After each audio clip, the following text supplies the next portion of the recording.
Hello friends, good morning. কেমন আছো তোমরা? আশা করি ভালো আছো। আমিও খুব ভালো আছি। স্বাগত জানাই আমি তোমাদের পম্পার লাইভ হিস্ট্রি চ্যানেলেতে। আজকে আমি তোমাদের কাছে নিয়ে এসেছি তারাপীঠ ভ্রমণ। তারাপীঠ ভ্রমণ কেমন করে তোমরা যাবে এবং সেখানে গিয়ে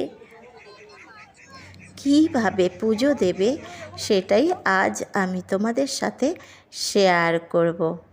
তাহলে চলো বেশি কথা না বাড়িয়ে শুরু করি। আমি বাগনান থেকে গিয়েছিলাম লোকাল ট্রেন ধরে হাওড়া পর্যন্ত। হাওড়ায় গিয়ে আমি কৌণিক এক্সপ্রেস ধরে গেলাম রামপুর হাট পর্যন্ত। হাওড়া স্টেশনে কৌণিক এক্সপ্রেসের জন্য আমরা ওয়েট করছিলাম। ঠিক যথা টাইমে কৌণিক এক্সপ্রেস এসে যায়। আমরা যথারীতি ট্রেনের মধ্যে উঠে পড়ি। আমাদের কিন্তু রিজার্ভেশন করা ছিল না, কারণ আমাদের তারাপীঠ আসার কোনো প্রোগ্রামই ছিল না। হঠাৎ করে আগের দিন রাত্রে আমাদের প্রোগ্রাম ঠিক হয় যে আমরা তারাপীঠ যাব। যেই বলা সেই কাজ। পরের দিন সকালবেলায় আমরা বেরিয়ে পড়লাম তারাপীঠ ভ্রমণে। তারপরে আমরা কৌণিক এক্সপ্রেসে উঠে বসে যথারীতি খুব ভালোভাবে আমরা সিট পেয়ে গেলাম। আমাদের রিজার্ভেশন ছিল না, চালুর ট্রেনতেই আসলাম, কিন্তু সিট পেয়ে গেছিলাম।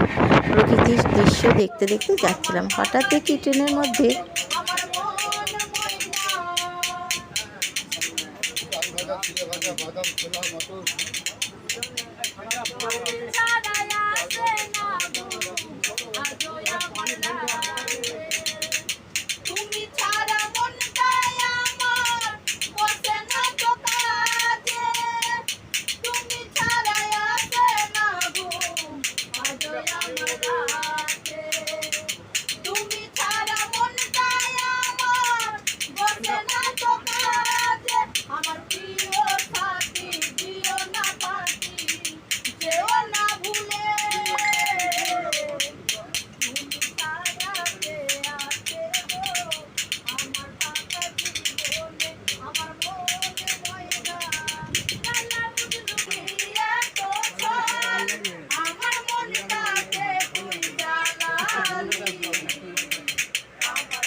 ওদের গান শুনতে শুনতে বেশ ভালো লাগছিল।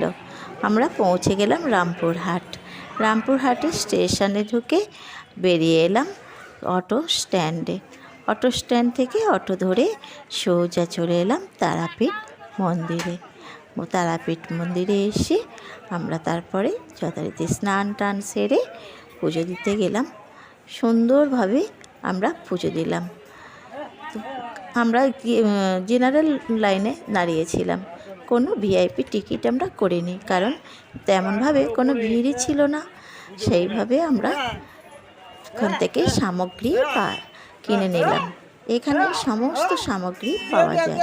তোমার পুজোর জন্য যা সামগ্রী লাগবে তুমি সামগ্রী কিনে নিলাম। আমরাও তাই করলাম, নিয়ে লাইনে দাঁড়ালাম। দাঁড়িয়ে অল্প কিছু লাইনে লোক ছিল, তারপরে আস্তে আস্তে আমরা মায়ের কাছে এগোলাম।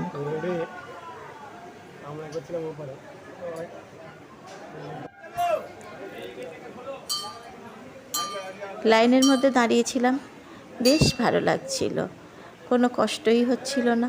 যদিও খুব বিশাল কোনো লাইন ছিল না, তবুও যাই হোক, নিজেরা লাইনের মধ্যে দাঁড়িয়ে আস্তে আস্তে করে আমরা এগিয়ে যাচ্ছি ক্রমশ মায়ের কাছে।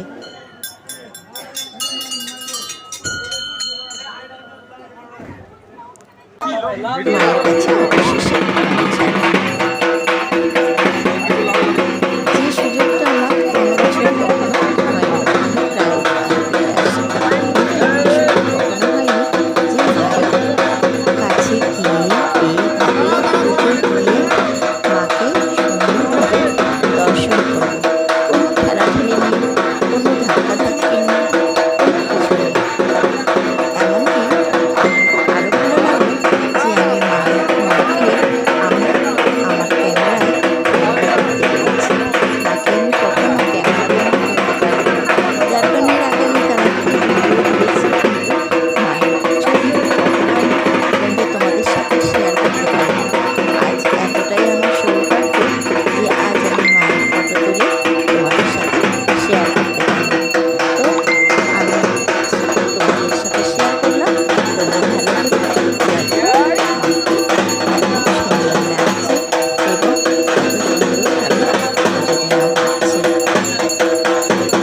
মায়ের কাছে